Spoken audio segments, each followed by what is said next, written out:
Ah, dali lang. Tagtanggal ako ng buhok sa ilong mo. Kali eh. Okay, sige. Going back. Magandang araw sa inyong lahat, mga kupal. Welcome sa panibagong episode ng ating programang tumatalakay sa mga isyong bumabagabag sa ating lipunan, sa ating mga mamamayan, at sa ating lipunan, sa ating bansa, at sa ating mga mamamayan. Ako inyong host, si Kit Punk, at ito ang Bagong Liwanag. By the way, mga kupal, for our episode today, we are celebrating a momentous occasion in Ang Bagong Liwanag's history. This is our 100th episode, pang 100 na episode na to ng Ang Bagong Liwanag. Palakpakan tayong lahat.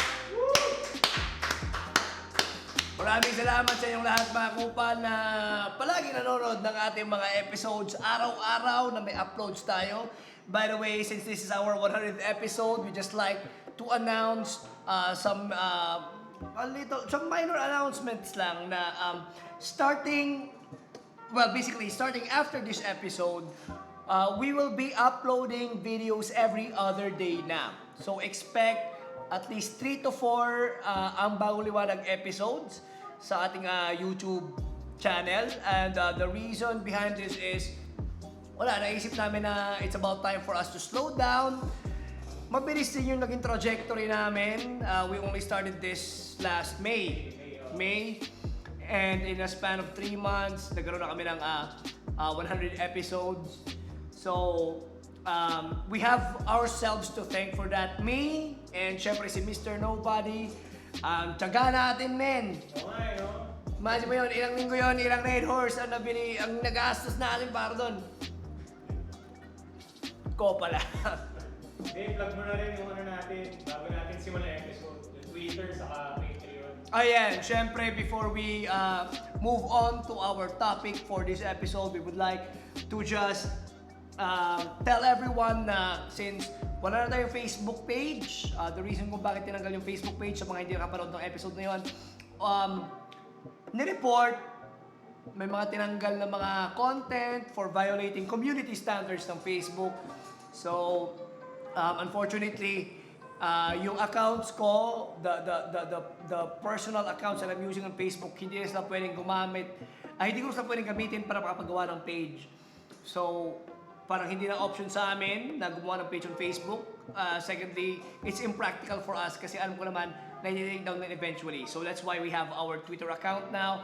You can follow us on Twitter at Bagong Liwanag. Siyempre, dito sa YouTube, you can subscribe to our channel, Bagong Liwanag pa rin. And for everyone, to our avid viewers, you might want to purchase or sponsor, or a better way to say it is you could support our cause by donating through our Patreon account. 1 Red Horse beer bottle for me and Mr. Nobody. It will only cost you $2 or 100 pesos. So if Bariya lang yun! Diba? If you guys want to support what we are doing right now para mas magkaroon pa tayo ng mas maraming mga episodes on YouTube, para mas magtagal din yung program natin, buy us a beer. Pero kung ayaw nyo kaming bali ng beer, edi okay lang din naman. But if you want to personally bring the case of beer sa studio namin, send us a direct message through Twitter, i-PM nyo ko sa Facebook, or you can message us on YouTube. Gusto nyo, isama namin kayo sa aming episode while we're shooting Ang Bagong Liwanag. Magdala tayo ng beer, mag-inuman tayo dito, mag-usap tayo, magtanong kayo ng kahit ano-ano. I don't give a shit. Pag-usapan natin yan. Anyway, moving on to our episode today. Supposedly, for our 100th episode, we were planning something different, something special. Nag-post kami sa Facebook account ko, and I kind of invited some people to actually call the... yun nga. Hindi nyo pa 100 eh. Ayun, hindi, pang 100 yung plano ko doon eh. Ayun ba? Oo. I was planning it on the 100 episode na dito tatawag. Para just in case, yun, may tumawag, may tanong, may katanungan, may hinang-ing, naibig, iparating, di ba? Alam mo yun? Or may problema ba sa buhay, sa katawan, sa genitalia, nangangamoy yung titi na keso, gano'n. I don't care. Tatawag, and we could answer that. Pero walang tumawag, rather, walang gustong tumawag. Actually, nag-offer na kami yung tatawag, pero nobody seems to be interested to talk to Keith Pang personally. So what we're going to do in this episode is, we will have Mr. Nobody asking me questions, and kwento-kwento na lang tayo sa episode na to. 100 episode of Ang Bagong Liwanag coming up. Go, Mr. Nobody. Hindi, kasi 100 episodes na tayo, di ba? 100 episodes na tayo, men. How do you feel about it? How do I feel Oo. about 100 episodes? Honestly, I don't really feel anything. The reason is, I'm doing this, we are doing this kasi at the end of the day, trip natin eh. We have messages that we want to impart to people. Meron tayong gustong ipakalat na hindi naman siguro kabutihan, pero more on the sense of truth. I think naman siguro the main reason why we started this was we want people to have an alternative means of education or information. And how do I feel about informing, educating, telling people na ito yung dapat? Ito yung mga balita na nangyayari sa mundo natin. Ito yung mga balita na nangyayari sa lipunan natin. These are the news that are happening right now in our country. How do I feel about it? I feel like I'm doing my job as a citizen of the Republic of the Philippines. That's how I feel about it. Ikaw ba, Mr. Nobody? What do you feel about it? How do you feel about having 100 episodes of pure, shitty, fucking rants? Okay lang. Parang... Chill lang pare, di ba? Chill lang, oo. Di ba? Chill. We don't feel anything special. Ginagawa lang natin yung trabaho natin kasi honestly, this is what people should be doing. Punahin ang mga mali na nangyayari sa ating mundo, sa ating lipunan. Share it to people. Try to educate them. Try to tell them na there is something that you can consider. And this is it. So, on that, do you think na in the span of 100 episodes na nakaka-create ka ng impact sa mga tao? Or sa at least sa mga viewers natin? Ako, I would say to some extent, yes. Kasi kung titignan natin ang demographics natin sa YouTube natin, we have at least 50% of them are OFWs. People who I honestly have no idea existed. People who don't know me personally. People that I don't give a shit about at the end of the day personally din. Diba? So parang, ang dami natin mga viewers on Facebook na, rather on YouTube na sinasabi na this is the kind of thing that we need. And I feel na yung mga sinasabi ko on this episode o on our episodes, ito yung mga kailangan nila eh. These are the things that they need to know.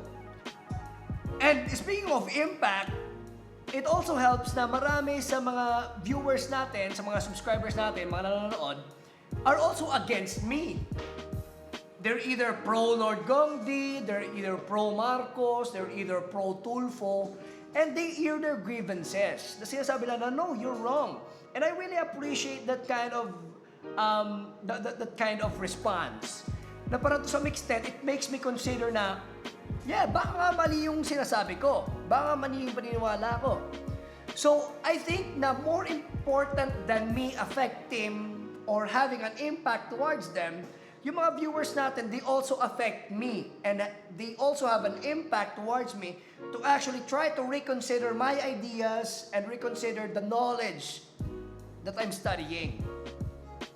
So, yeah, for me, may impact both ways. Pero ano yun eh, parang I think it's also a validation of what we're doing. Parang if we're offending people, diba? Oo naman, syempre. It's a validation of everything we've done. It's a validation of everything that we've been trying to do from day one. Kasi, ano nga ba? Ito, Mr. Nobody, I will ask you. What was our initial push? Bakit nga ba natin? Why did we start Ang Bagong Liwanag? What did we want to achieve? basically, Ikaw, personally, why did you embark on this video vlogging adventure with Keith motherfucking Punk, man? Hindi, siguro parang, di ba, yun yung sinasabi ko noon eh. Ang dami, lalo ng time ng elections, di ba yun yung mainit eh. Tapos, ang daming bobo, and ang dami nagsabi na, tanang bobo ng mga Pilipino, pero wala silang ginagawa. Rather, apart from calling people bobo. Yeah. So parang at least this is me doing my part in, kumbaga, debobifying people. Yeah, true, di ba? Kasi the only way for us to debobify people was to connect with the bobo people. Bobo ka? O sige, tara, pag-usapan natin yan. Di ba? So, yun. That's what we've been doing. Debobifying so that at the end of the day, yung mga bobo people, they will have something to understand and ponder upon. Di ba? Daming bobo eh. O, dahil na. Dito, medyo ibayin na natin. So, meron na tayong 200,000 views. Ayaw nga pala, yeah, I forgot to mention that we have 2,200. Almost 2,200. The exact number is 2,156 subscribers on YouTube and we have more than 200,000 views already. Maraming salamat sa lahat ng mga nanonood. Ako, personally, I haven't watched a single episode of Ang Bagong Liwanag in full. Actually, meron siguro isa. And to be fair, di ba sinabi ko sa iyo yun, I was entertained. Na-entertain ako sa rin. Ganun pala yun. Yung yung Ulfo versus Jessica Soho. Oo, yun. Ay, okay naman pala. Pero anyways, going back sa question mo, man. Sorry. So, yun, tapos, gano'n kataas yung milestone natin with 100 episodes. Did you ever entertain the idea when we started na this was possible? Or tingin mo parang this was a project that will just quickly die? Well, ako, I entertain the idea na anything is possible. So, there were times na I was really optimistic and there were also times na I was really pessimistic. But then, I went back to kung bakit nga ba natin siya sinimulan, why we chose to do it. And for me, when I went back to those foundations na we need to do this, we have to do this kasi it's not that people need it, but it's because people deserve and they need to hear this message. Ako yung naisip ko kaagad, there is no reason for us to fail, there is no reason for us to die out. The only reason for us dying out would be if anyone between us would die. Huwag naman sana. Di ba? So ako, mamamatay lang ang bagong liwanag. Kung either ikaw o ako mamamatay, man. Kasi ako, honestly, I don't know what I would do if you would stop waking up the next day. Kasi honestly, a lot of people die in their sleep. I'm not saying you would do that or it would happen to you. Pero, di ba, it's a reality that we have to face. Or what if ako yung hindi magising kinabukasan, di ba? Would you find somebody else to do ang bagong liwanag? Hindi bagong liwanag. Hindi yun bagong liwanag. Tsaka ako, Ben, hindi yun bagong liwanag. Makahanap ako ng ibang videographer. Mas bagong liwanag. Hindi, man, no. I mean, ako kasi, I have this, some sort of loyalty na parang, kung tayo yung gumawa nito, we do this.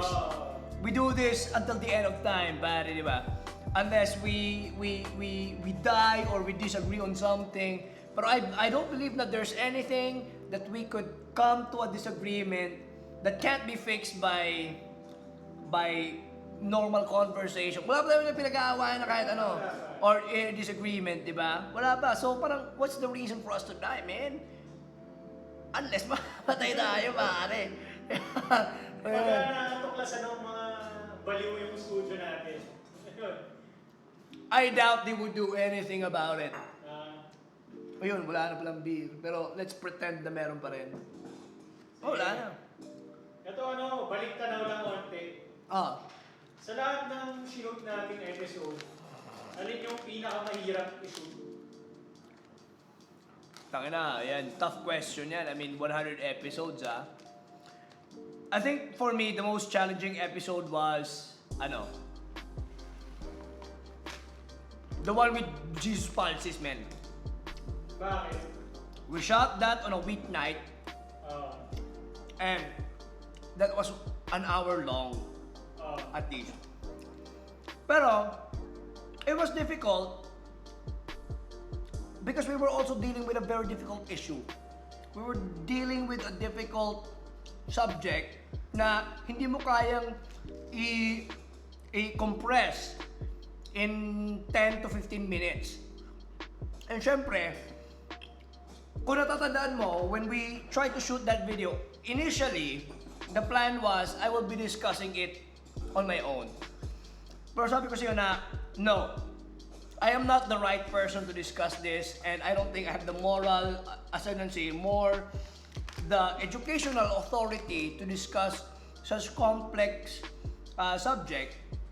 So, that was difficult kasi we also had to connect with somebody else. Hindi natin alam yung schedule niya eh. Hindi alam kung kailan siya pwede. And syempre meron tayong mga inaabot ng mga deadlines, charot. Pero, more than that, I think it was difficult in the sense talaga na the discussion itself was lengthy. And in the effort of bobofying the topic, I think we were unsuccessful in trying to dumb it down. Di ba? Kasi malalaman mo naman eh, hanggang ngayon marami pa rin mga tao na despite that episode, ang dami rin mga tao na hindi lang naiintindihan kung ano yung differences in gender identity, sexual orientation, or people who don't even understand the Soji Bill.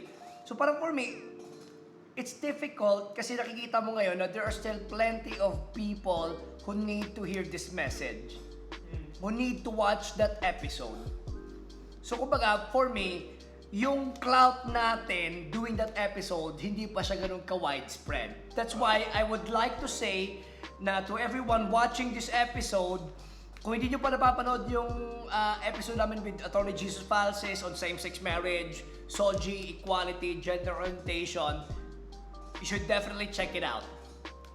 On the other side, sa lahat ng sinunod natin yung episode, alin yung pinaka-nag-enjoy ka? Ako honestly, na-enjoy ko. Na-enjoy ko lagi balitang politika, men. And meme review, syempre. You know why? Balitang politika gives me balitang politika is the perfect outlet for me para mailabas ko yung mga hinanakit ko sa gobyerno or sa kahit anong institusyon that forwards discrimination, that forwards the ills in society, yung mga cancer sa lipunan natin.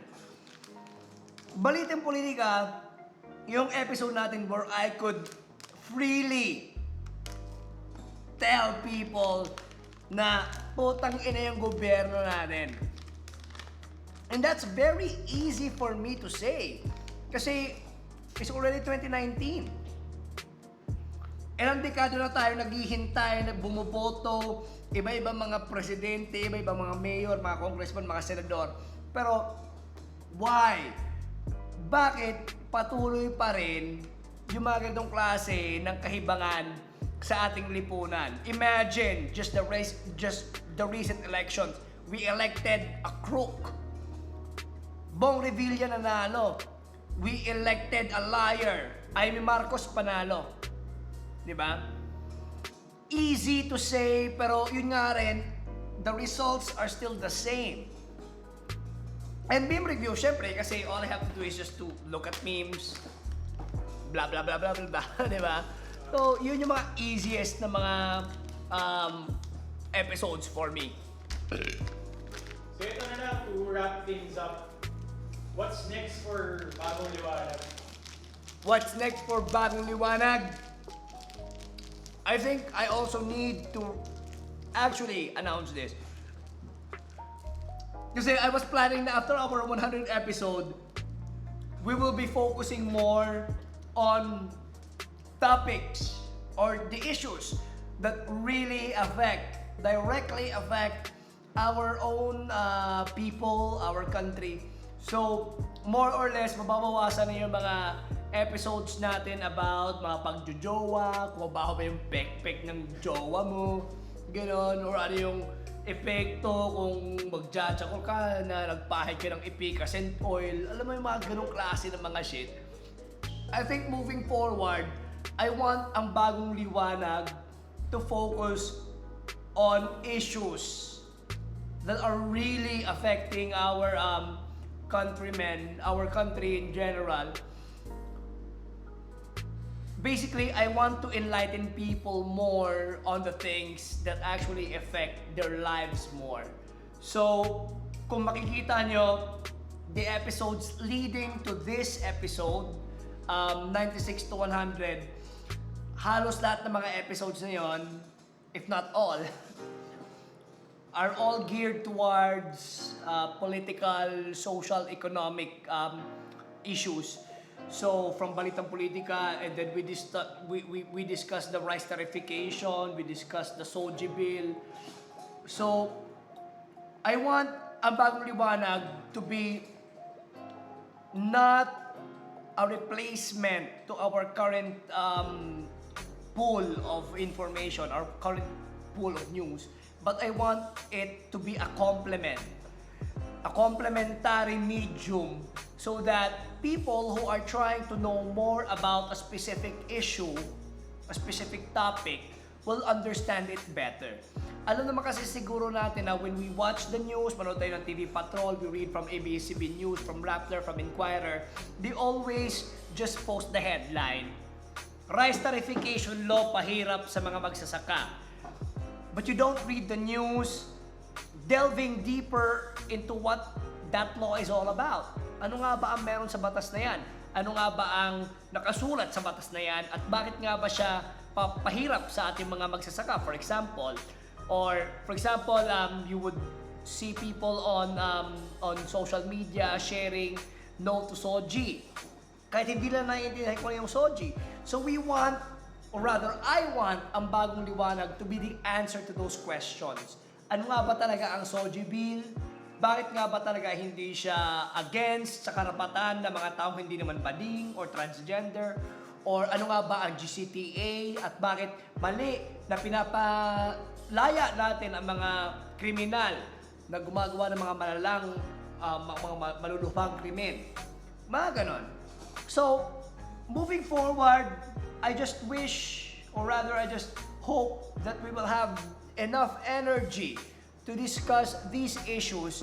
Kasi ko honestly, I'm at that point in life na kung saan pagod na ako sa mga problema ng Pilipinas, pagod na ako makinig sa mga reklamo ng mga tao, at pagod na akong magreklamo sa mga bagay na matagal nang dapat naaayos, tulad ng traffic, tulad ng paghihirap, tulad ng kagutuman. Why are there still people who are going hungry in a country that is supposed to produce food? Mga ganong klase ng mga bagay. So I think based on those answers, masaya ka ba, Mr. Nobody? Do you think? Okay ba yung natin? Diskusyon natin? May mga additional questions ka pa ba? Or may mga gusto mo pa bang ipahabol? Siguro clarification lang for our audience. Yung iba kasi feeling nila, news show tayo. So hindi tayo news show. Hindi tayo news show. Editorial. We are beyond the news. Di ba? Shit, sorry. Hindi, kasi news show kami. Putang ina, dapat kasama yung weather. Ito ang weather. Bukas, maulan-ulan, cloudy with a chance of meatballs, mga ganong shit.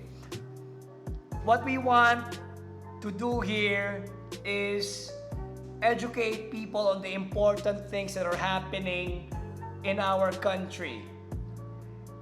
Kung balita kami, we will be telling you news about Jemwell Pacquiao, po kinang ina, or yung, di ba, alam mo yun? Yung in-unfollow daw siya sa Instagram ni whatever batang paraleha, yung apelido po, tanginan yan. Alam mo kung anong balita ang gusto ko? Balita to kay Jill Rose, yun. Kumusta na kaya siya? Pero anyway, that's it. Kung wala ka na mga tanong, Mr. Nobody, we're gonna wrap this up. And syempre, yun nga, I would just like to repeat that we will be starting to upload videos every other day after this episode. So, syempre, gusto namin na magkaroon ng enough time yung every video para mapanood. And syempre, hindi naman sa kino-compromise namin yung pag-upload every day. We also want to create more quality videos. So kung napapansin nyo, yung mga videos namin ngayon, mahaba na. They're usually around 10 minutes minimum. Hindi na siya yung mga tulad dati 6 minutes, 7 minutes. So we're planning to make 10 minutes to 20-minute videos. And syempre, binabawasan ko rin yung kalasangan ko para at least hindi na ako puro mura lang at puro kasitan at puro ano yun, wala kang kwenta-kwenta yung sinasabi. So maraming salamat sa inyong lahat, mga kupal. Pagpalain tayo. Again, congratulations. Palakpakan ulit for the 100th episode of Ang Bagong Liwanag. If you have any comments, if you have any topics that you would like to discuss in our show, iwan nyo lang yan sa comments natin. Alam ko naman na marami tayong mga nagko-comment sa YouTube natin like si NFC since 2011. Lagi nagko-comment yan ng atheist topic. We will cover that. Huwag kayong mag-alala. And syempre, don't forget to subscribe to our YouTube channel, Bagong Liwanag. Click the bell icon para ma-notify ng mga future updates as well as follow us on Twitter at Bagong Liwanag pa rin. And last but not least, we have our patreon.com account. If you would like to support Ang Bagong Liwanag, Mr. Nobody, and me, Kit Punk, with whatever we're doing, you can buy us a beer for only $2. $2 lang or equal to 100 pesos. Makakabili ka na ng isang beer for me, and in return, we'll give you a shout out. We'll answer whatever question you have, or kung gusto nyo, message us.